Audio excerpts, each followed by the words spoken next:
that, let's bring in Executive Vice President of the Commonwealth Foundation and fellow at Independent Women's Forum, Jennifer Stefano, and then accounting professor at Montclair State University and America's accountant, Dan Geltrude. Good morning to you both. Good morning. Good morning, Alex. All right, guys, let's start with the markets like we always do. The Dow losing 96 points, followed by the S&P down 23 points. NASDAQ had the biggest loss for the day at 214 points. This morning, things not much better with the futures down. Jen, what are investors seeing? Right. Well, obviously, they're still trying to understand what's happening in Ukraine and how long this is going to be. I think there was a sense, at least on the Russian part, that this would be a much shorter engagement. I think now we're looking at it extending longer. We just don't know how long. Also, today, jobs reports are coming out in about an hour. And I think you're going to see a labor market that actually is doing quite well. I think unemployment's going to fall below 4%, but we still can't get enough workers to make the goods and services that American and the rest of the world want to buy, and that is going to impact the markets. And the Fed's about to raise rates. So I think there's still a lot of volatility going on and a lot of uncertainty, which, boy, investors hate. Yeah, definitely a lot of uncertainty right now. All right, well, IKEA has announced it will cease all operations within Russia. The company has 17 stores and 9 studios in the country. It is obviously joining this growing list of companies which now refuse to do business with Russia. 15,000 workers will be affected by this decision. Dan, is this the right move, and how will this even affect Russia with IKEA pulling out? Well, IKEA alone, per se, Alex, is not going to make the difference and have Putin pull his troops out of Ukraine.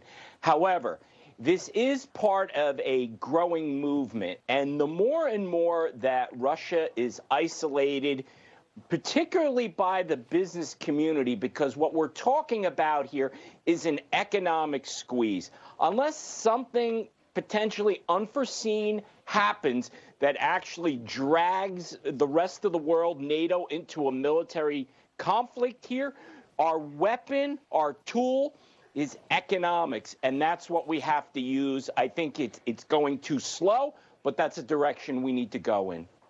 All right, well, Jen, as we've been discussing for a couple weeks, companies like Apple, Netflix, they've severed ties with Russia, but with China's aggressive posturing towards Taiwan, would it even be possible to cut ties with China, just considering, unfortunately, how much the United States actually is reliant on products that are made in China? Oh, look, China is by far our largest trading partner. Most of the frozen fruits and vegetables that you go into your grocery store and get, they come out of China. The majority of Apple products and apple juice, just that alone.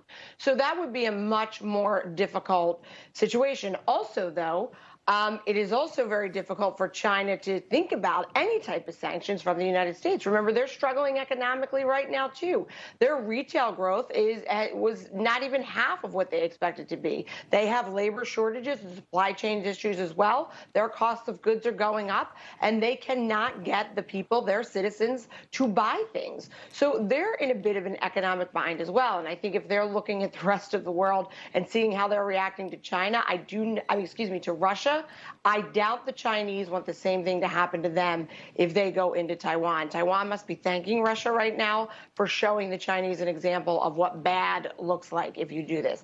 I think, look, when goods and services cross borders, troops tend not to. And I think with China and America, the trading relationship is far too big. All right, now, obviously on social media and all over the internet, we've been seeing people pouring out Russian vodka. Now the Moscow Mule is getting a bit of a rebrand. An Indiana-based vodka company is now calling the new drink American Stallion. Dan, I'm going to start with you. What would you rename the Moscow Mule? Well, I don't think it does all that much, but I'm all in favor of changing the name. Jen, do you have a name for it? Okay, yeah, this is like the freedom fry moment, and I love moments like this. So first, the national bird of Ukraine is a stork, so the Stoli stork. Stoli is not made in Russia, it's Latvia. But also, let's not overthink it. The Kiev kangaroo gives it a kick because the Moscow Mule was named because it has such a kick to it. And, you know, you could also, the generic name for vodka in Ukraine is Horika. So you could call it like the Vodka Hornet. And by the way, I completely mispronounced that name. Sorry to all the Slavic Well, that's people. okay. We were thinking Zelensky Zest. We kind of like that one going around a little bit. Might be interesting. Yeah. Every woman in the world would start drinking that drink. I think he's become quite popular. He certainly has.